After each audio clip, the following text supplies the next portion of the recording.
사도행전 강의 말씀 듣도록 하겠습니다. 그 시대 하나님의 뜻을 쫓아 섬기다가 이 제목으로 은혜를 나누기 원합니다. 바울의 첫 설교입니다. BCD 안디옥이라는 곳에서 첫 설교를 했습니다.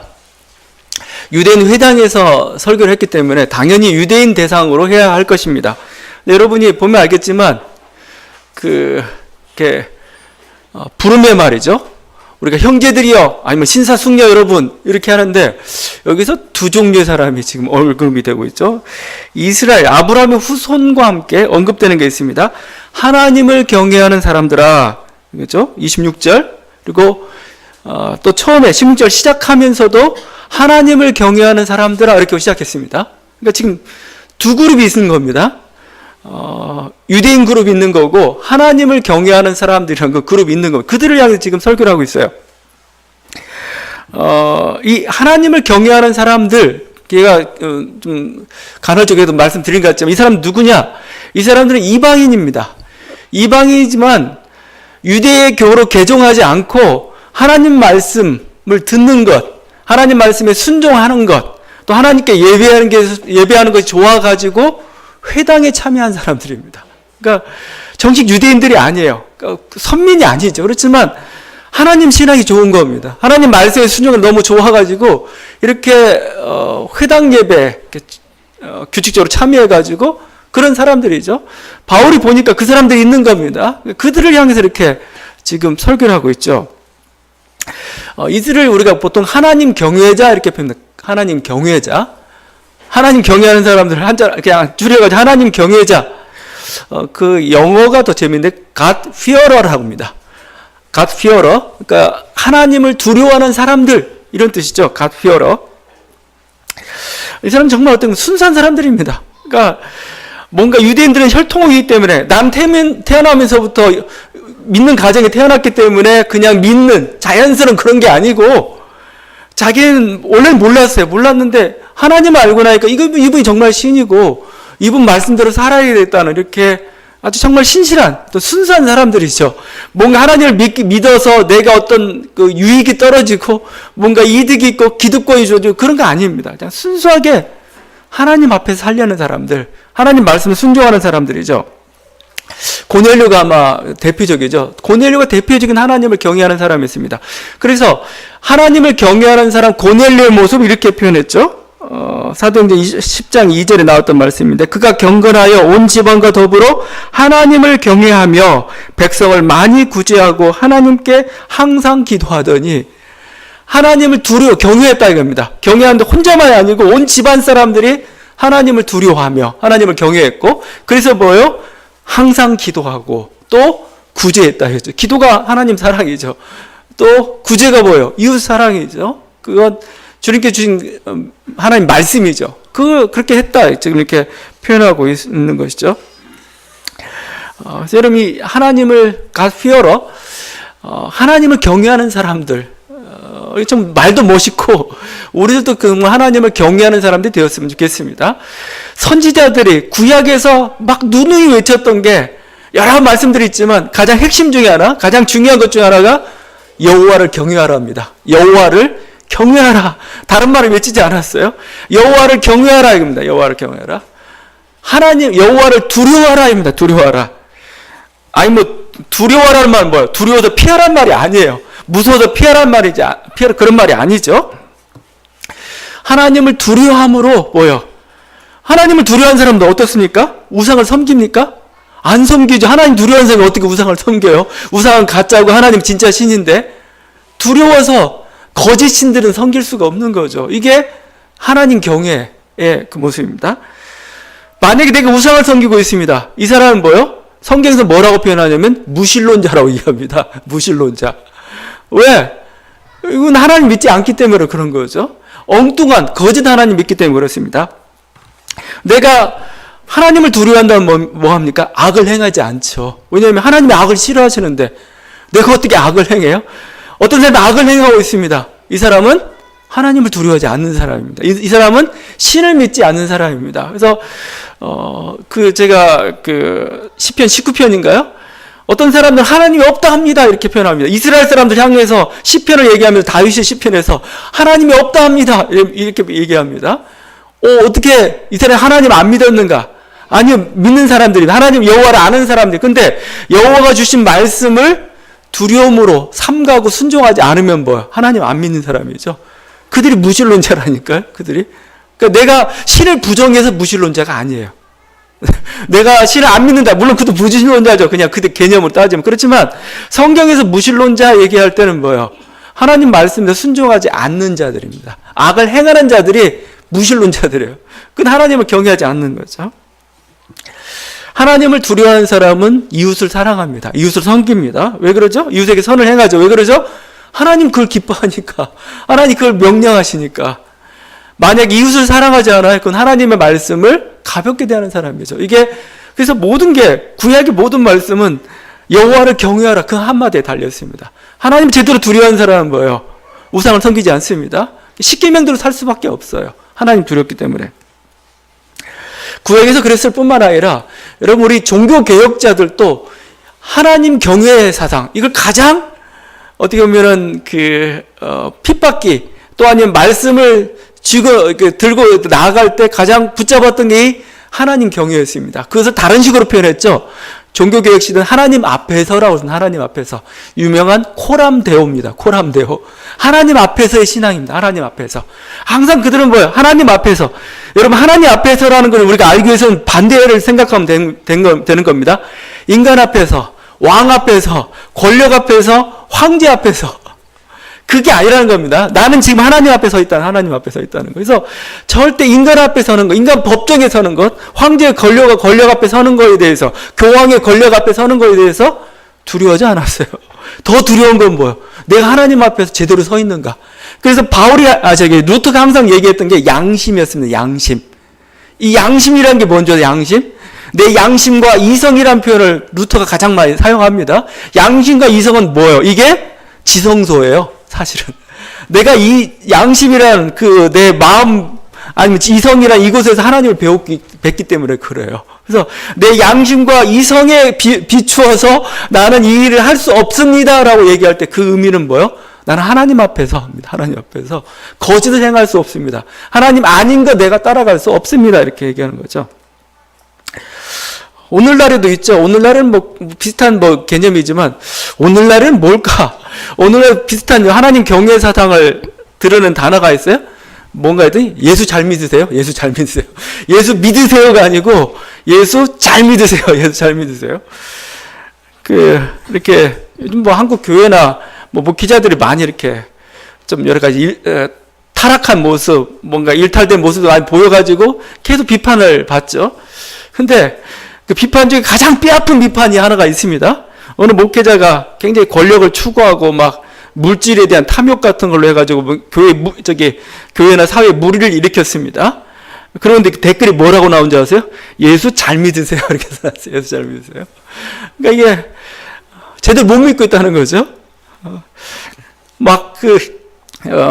댓글 항상 그렇습니다. 여러 가지 교회의 어떤 음란함이나 아니면 교회의 이런 거짓이나 어떤 허영이나 뭔가 어떤 굉장히 이념지향적인 거나 뭔가 배타적인 거나 항상 그 댓글 중에 가장 뼈아픈 댓글이 예수 잘 믿으세요. 예수 잘 믿으세요. 예수 지금 제대로 믿고 있습니까? 이거죠. 당신은 세상의 가치관을 쫓아서 믿고 있습니까? 아니면 당신은 뭔가 예수를 믿는 게 아니고 물질과 권력을 믿고 있습니까? 우리가 항상 그래요. 나는 예수 믿는다고 얘기하는데 뒤집어보면은 예수는 그냥 겉에 나와 있는 거고 속에는 뭐야? 자기 욕심입니다. 탐욕입니다. 이게 우리 자신들의 모습을 한번 살펴보십시오. 우리가 정말 제대로 하나님을 경외하는 사람으로서 살고 있는가? 정말 천국을 믿고 있는 사람들인가? 이거죠? 천국을 믿고 있다면 이 땅에 쌓는 어떤 그 영화와 그 권력을 그렇게 탐할 수가 없어요. 오히려 영화 이런 것들을 버리느니 내가 천국을 위해서라면은 차라리 그걸 버리고 갈 수 있는데 지금 하는 모습들을 보게 되면 전혀 천국 신앙이 없는 듯한 그 모습. 그래서 댓글 중에 그런 게 있어요. 어느 목사님 이렇게 권력적인 탐욕적인 모습을 하거나 그 밑에다가 천국을 믿으세요 정말? 이렇게 물어봐요. 할 말이 없는 거죠. 할 말이. 왜냐하면 정말 안 믿는 것처럼 이 땅에 모든 부를 쌓아놓고 하나님 안 두려워하는 것처럼 하나님 없는 것처럼 우리가 살 때가 많죠. 그러니까 저렇게 거짓말을 하고 저렇게 이렇게 탐욕적인 모습을 보이면서도 어떻게 설교를 할 수가 있고 어떻게 뭔가 이렇게 그러니까 하여튼 도무지 이해가 안 될 때가 있어요. 근데 우리들의 모습이 그럴 수가 있다는 겁니다. 조심해야 됩니다. 정말 하나님 경외, 하나님을 두려움으로 우리가 살아가고 있는가? 오늘 이 God fearer, 이렇게 이 하나님을 두려워하는 자, 하나님 경외자들의 모습 속에서 다시 한번 우리 신앙을 좀 살펴봤으면 좋겠습니다. 이 하나님을 경외하는 사람의 원조가 누구냐? 오늘 말씀 바울이 전하고 있는 데서는 다윗입니다. 다윗이 하나님 앞에서 얼만큼 이렇게 신실하게 살아갔는가? 그래서 지금 바울의 설교 중에 대부분은 다윗의 시편과 다윗의 생과 다윗의 말씀과 다윗을 통해서 계시던 메시아의 모습을 이렇게 전해주고 있죠. 하나님을 경외했던 모범입니다. 근데 하나님 경외했기 때문에 그런지 하나님은 다윗을 이렇게 평가 22절이죠. 내 마음에 맞는 사람이라 내 뜻을 다 이루리라. 옛날 개역 한글 성경에서는 내 마음에 합한 사람이다. 정말 흡족해, 이 사람은. 얘는 흡족해, 얘는. 얘를 통해서 내 뜻이 이루어진다, 이거죠. 흡족한 사람이다, 이거. 마음에 드는 사람이다, 이거요. 36절 이렇게 표현하고 있죠. 다윗은 당시에 하나님의 뜻을 따라 섬기다가 잠들었다. 그 시대에 하나님의 뜻이 있는데 이 시대에 하나님의 뜻을 섬기다가 이렇게 행하다가 여기에 죽었다, 잠들었다, 이거 이렇게 표현하고 있죠.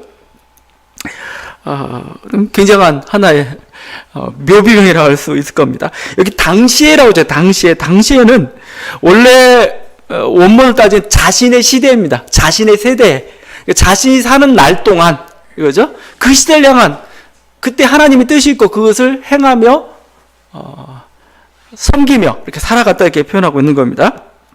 여러분, 저는 이 말씀 참 좋아합니다.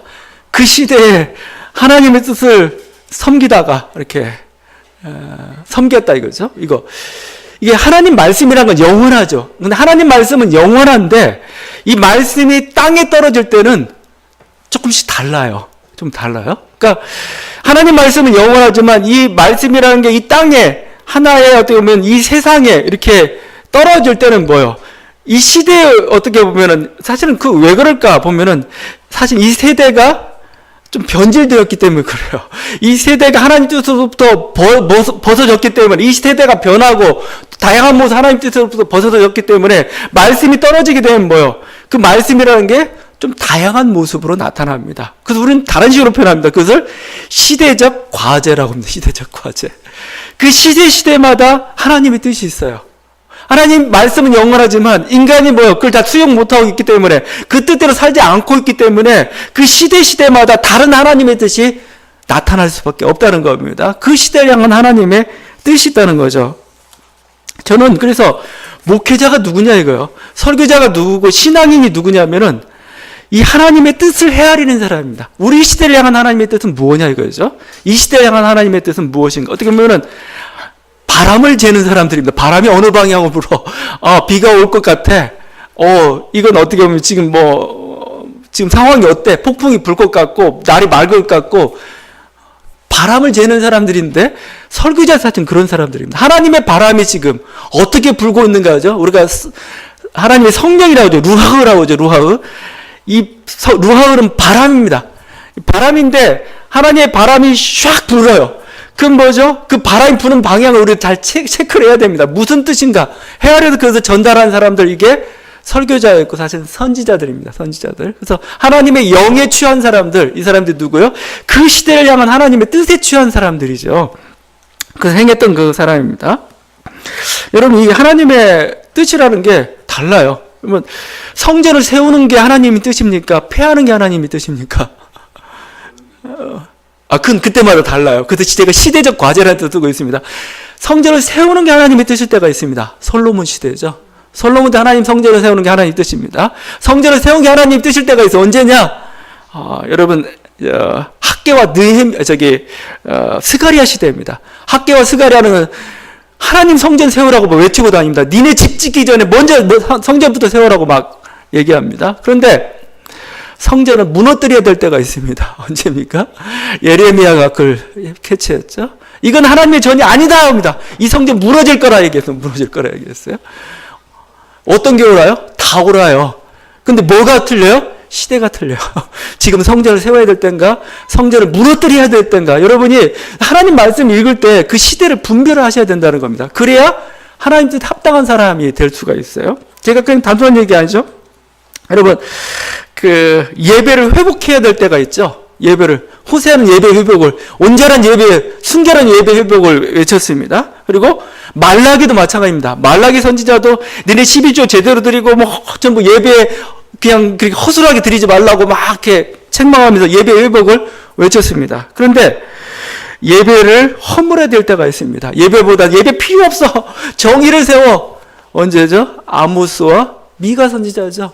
예배 필요 없어. 니네 예배 아우 지겨워. 역겨워 죽겠어. 이제 그죠? 니네 찬양 역겨워 죽겠어. 다윗의 찬양이라고 자랑하지 마. 그 뭐예요? 그냥 지 잘난 맛 그냥 부르던 그 찬양이야.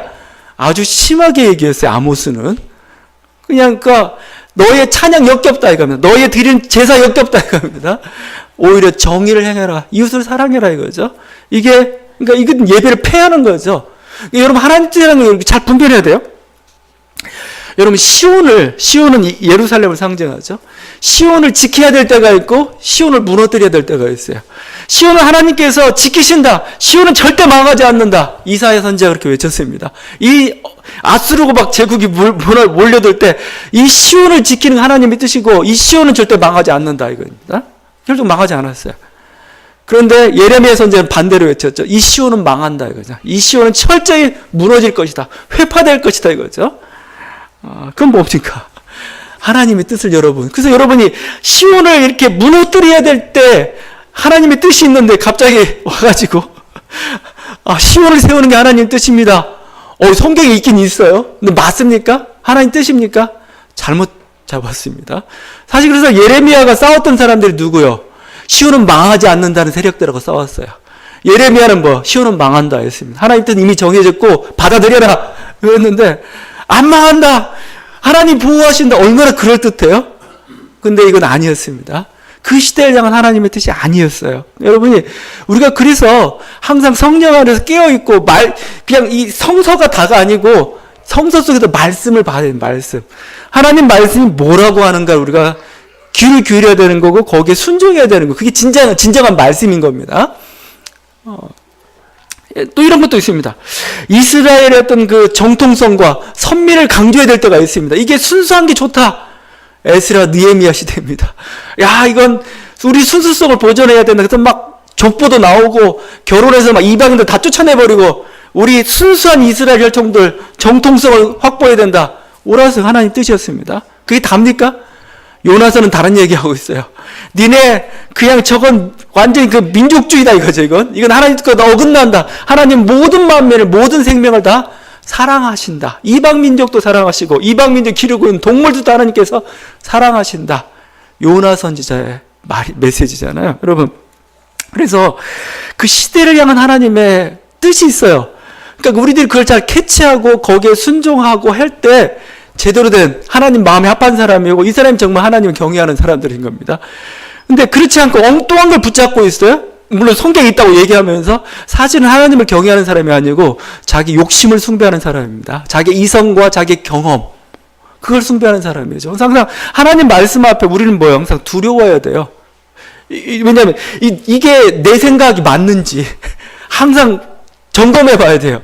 왜냐하면 내 생각이라 정말 내 생각일 때가 많아요. 이게 하나님 생각이 아니고 내 생각, 내가 이렇게 교묘하게 위장하고 해가지고 마치 하나님의 뜻인 것처럼 위장할 때가 참 많아요. 항상 두려워야 되죠. 이게 내 생각인가, 하나님 생각인가, 그거죠.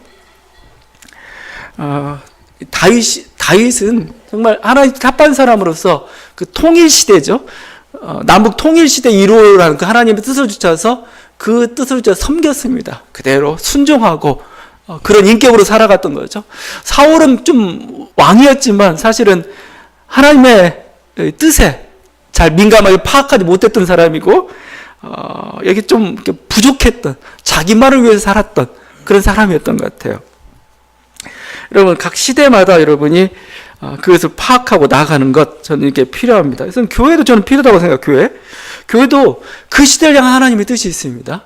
물론 영구한 하나님의 말씀이 있지만 2000년 교회에서는 변함이 없는 거 아닙니다. 교회에서도 막 변함이 있었어요. 어쨌든 선교의 시대입니다. 선교가 하나님의 시대입니다. 하나님의 뜻입니다. 뭐 바울 시대도 그렇고 사도행전도 그렇고 초대교회가 그랬습니다. 이제 선교만이 하나님의 뜻입니까?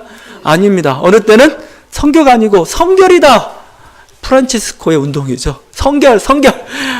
이 교회가 더 이상 이렇게 부패하고 이렇게 어떤 세상적인 탐욕에 사로잡혀 있을 때 가난과 고행, 청비를 얘기하면서 성결을 강조했던 사람이 있죠. 그게 프란체스코였죠. 그래서 교회는 새롭게 되는 겁니다. 이게 하나님 뜻이었던 거죠.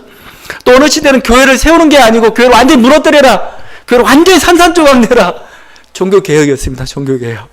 거짓된 교회들, 이건 아니다 이겁니다. 아니다. 새롭게 건축해라 이거죠. 그래서 새로운 교회들이 이렇게 종교개혁에 세워져 갔던 거죠. 우리 한국교회도 마찬가지. 지금 우리 한국교회가 하나님께 뭘 원하시는 거 우리가 민감하게 반응해야 됩니다. 지금은 선교의 시대는 좀 지나간 것 같습니다. 선교의 시대는 저는 객관적으로도 그렇고 그 열정 면에서도 그렇고 우리가 다시 한번 선교를 일으키자 그러기엔 좀 아직은 굉장히 이렇게 많은 것들이 꺼져가 버린 그런 시대 같아요. 자, 그런데 그럼 하나님 뜻은 어디에 있을까? 저는 성결에 있는 것 같아요. 성결. 예수님 말씀에 따른 삶에 있습니다. 너네 이제 뭐요? 예수 정신으로 살아봐 이거예요. 살아봐 이거예요. 예수 정신으로 성결과 거룩의 회복이에요. 교회가 정말 너희가 부활을 믿고 있어? 그럼 부활 신앙인답게 좀 살아봐 이거예요. 너희가 내세를 믿고 천국을 믿고 있어? 천국 신앙인처럼 한번 살아봐. 그죠? 너희가 지금 예수님처럼 섬기고 뭔가 희생하고 이걸 중요하게 여겨? 그럼 그렇게 한번 살아봐. 이거 살아봐. 그죠? 어떤 성결의 능력, 삶의 능력. 지금 이 시대는 어떻게 보면 정말 물질 중심의 그런 시대잖아요. 이런 시대인데 이 시대 가운데 정말 그 물질을 뛰어넘는 뭔가 인간의 어떤 정신적인 어떤 인간의 삶 속에서의 뭐예요 이게 좀 새로운 가치들 있죠.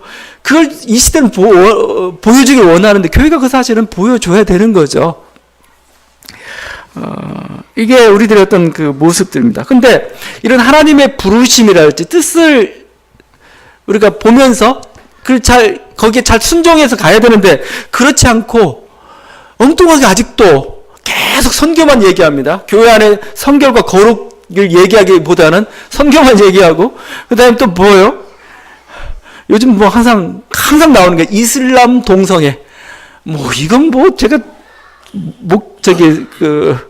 극동방송이나 이렇게 기독교 방송 설교를 들어도 맨날 얘기하는 게 모든 기준이 이건가 봐. 이슬람 선교. 안 됩니다. 동성애 안 됩니다. 물론 교회 가치가 있으니 그걸 주장할 수는 있겠습니다. 근데 마치 그게 다인 것처럼, 그게 전부인 것처럼, 오직 여기에만 이렇게, 그건 어떻게 보면 지금 주어야 될 하나님의 시대적 과제를 외면하고 있는 겁니다. 자기의 성결과 거룩을 좀 회복해야 되는데, 그걸 외면하는 수단으로서 다른 방식을 이렇게 정책을 들고 나오는 거죠. 하나님 뜻에 하나님 뜻에 따르지 않는 거죠. 그러니까 시대는 하나님의 뜻이 있는데 정말 이 시대에 부르신 하나님 뜻이 무엇인가 우리가 그게 민감해야 될 것이고 거기에 대해서 순종해 나가야 되는 거죠. 한 사회도 마찬가지죠. 제가 눈을 말씀드린 사회도 시대적 과제가 있어요. 시대적 과제는 그냥 이 땅에 있는 인간들이 만들어 놓았던 그게 아니고 이 땅이라는 게 결국은 저는 하나님 나라를 향하여 가고 있다고 생각하고 있거든요. 하나님 나라를 향해 가는 데 있어서 뭐예요? 그 시대마다 민족이 해결해야 될 과제가 있어요. 이 과제를 해결해야 다음 단계로 나아갈 수가 있고 발전할 수가 있는 겁니다. 민족이. 더욱더 하나님 나라를 향해서 그 민족이 나아갈 수가 있는 겁니다. 시대적 과제에 예민해야 되고 이 시대적 과제에 같이 함께 할 때 그게 정의롭다는 표현을 쓰기도 하고 그런 사람들이 사실 행복해요. 실제적으로. 일제시대는 당연했죠. 일제시대는 조국 독립과 해방이죠. 독립과 해방이 시대적 과제였습니다. 시대적 과제. 그 선상에 있는 사람들 지금도 역사 위대한 인물로서 우리가 추앙을 받고 있는 거죠. 우리 시대 속에 어떤 근대화와 어떤 성장의 시대가 있었습니다. 물론 그것도 필요합니다. 근대화 성장. 왜냐면 우리가 가난으로부터 벗어나는 운동들이 필요했던 거죠. 시대적 과제였습니다. 좀 좋습니다. 또 어느 시대는 민주화와 인권이었죠. 왜냐면 이제 정의가 세워져야 된다 이거죠. 모든 사람이 골고루 행복해야 된다 이거죠. 정의와, 그게 민주화와 인권 아니었습니까? 그 시대가 있었습니다. 그게 그 시대의 과제들을 요즘 이제 다시 후퇴한 것 같아. 후퇴해서 다시 옛날로 돌아가 민주화의 과제를 다시 한번 또 이루어야 되는 그런 어떤 민족사의 퇴보라고 우리가 얘기하는 겁니다. 이걸 시대적 과제들이 있습니다. 여기서 멈추는 거 아니죠. 우리가 지금 이런 막 청년 실업과 아니면 모두가 이렇게 정말 어떤 이 부의 불평등이 좀 심화되고 잘 사는 사람은 굉장히 잘 사는데 못 사는 사람들이 많아져가는 이 시대 가운데서 또 우리 민족사회에 하나의 시대 과제가 있어요. 그건 저는 하나의 어떤 사랑과 공존이라고 볼 수도 있습니다. 그럼 뭐 이제 같이 나눠 먹는 법을 좀 배워야 될 그 시대입니다. 이게 그래야 모두가 행복하고 민족이 발전해가는 겁니다. 좀 더 우리 민족에게는 좀 더 시대적 과제가 또 있죠. 통일과 평화라는 거. 통일과 평화라는 거. 그 통일과 평화를 위해서 자기 자신을 욕심을 버려야 될 게 있는 거고 또 뭐죠 서로 협력해야 되는 것도 있는 거고 공존하는 법을 배워야 될 것도 있는 것이고 이런 과정을 통해서 민족이 성숙해 가는 거죠. 민족사가 발전해 가는 겁니다. 저는 이게 전부 한 시대적 과제라고 하는데 이게 있다고 생각합니다. 그 시대적 과제에 충실한 사람들이 여러분 역사책에 남아요. 나중에 이 사람들이 이 시대 이렇게 활약을 했구나 해서 나중에 역사책. 왜냐하면 그게 사실은 사람들이 보편적인 우리가 하나님 뜻이라는 겁니다. 하나님의 뜻. 지금 이게 그래서 저는 이게 다윗의 이 말씀, 다윗은 그 시대 하나님의 뜻을 쫓아서 섬겼다 이거죠. 그리고 잠들었다 이거죠.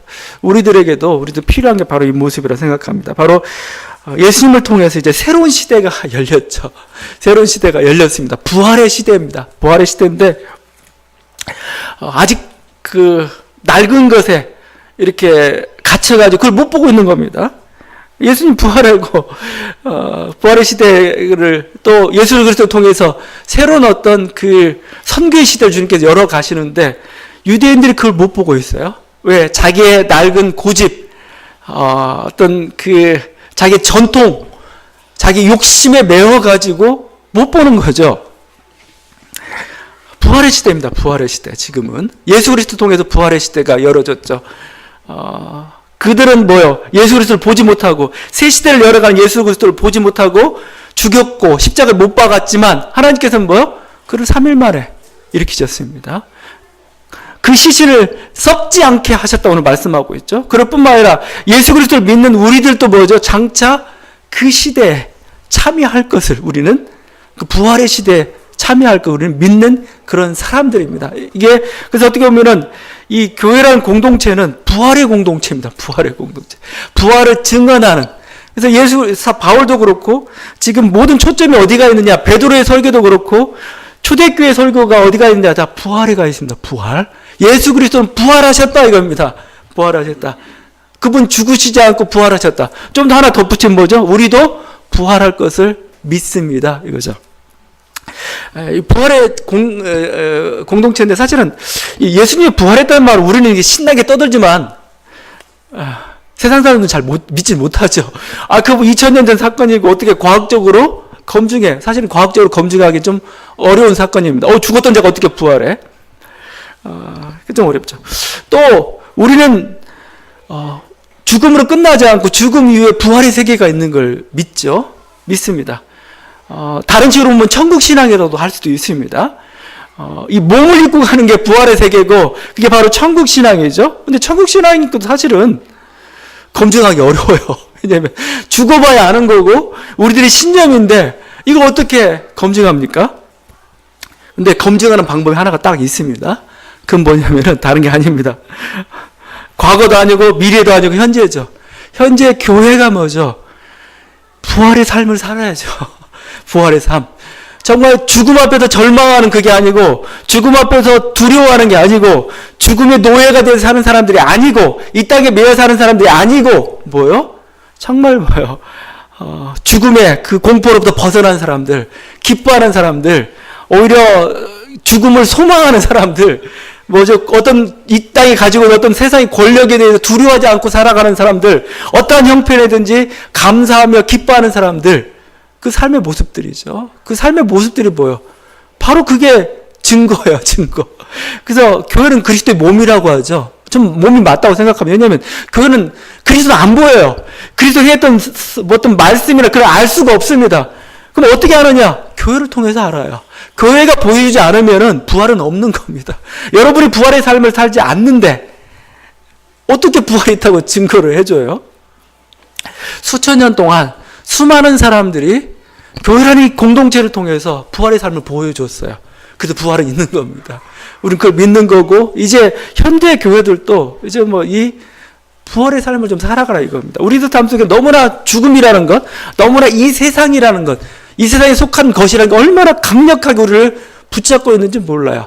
특별히 우리는 과학주의 시대와 또 물질주의 시대를 살아가고 있잖아요. 그래서 조금만 떠나서는 정말 어떻게 해볼 수 없는 그런 사회죠. 그 시대일수록 뭐죠? 교회가 정말 보이지 않는 세계, 영원한 세계, 또 영원한 세계에 있음을 믿고 그게 더 진실된 것처럼 믿고 나아가는 그 삶의 모습을 보여준다면 그게 하나의 증거가 되는 것이죠.